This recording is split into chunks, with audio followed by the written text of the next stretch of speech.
Welcome to this Delph Stack tutorial video.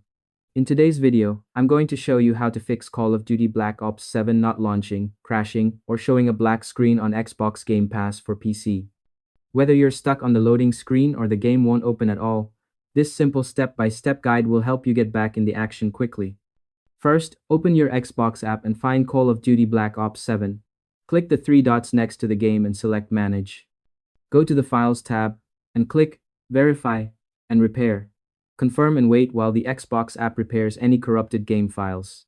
Once it finishes, try launching the game again. Next, open the Start menu and go to Settings, then Apps, and click on Installed Apps. Locate Call of Duty, click the three dots, and choose Advanced Options. Scroll down, click Repair, and once it's done, click Reset and confirm. Now, try opening the game again to see if the issue is resolved.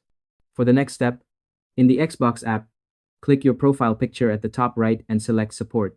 Choose the Gaming Services Repair tool and press Start Repairing. Confirm if prompted and wait for Gaming Services to finish.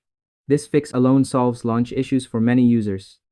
After that, open Device Manager, expand Display Adapters, right-click your graphics card, and select Update Driver. Click Search automatically for drivers and wait for Windows to install any available updates. Now, open your GPU app and click Check for updates. Install any new drivers and restart your PC. And that's all there is to it. Thanks for watching this Delph Stack tutorial video. If this helped you, like, subscribe, and share it with a friend who might need it. Why not make their gaming day a little easier?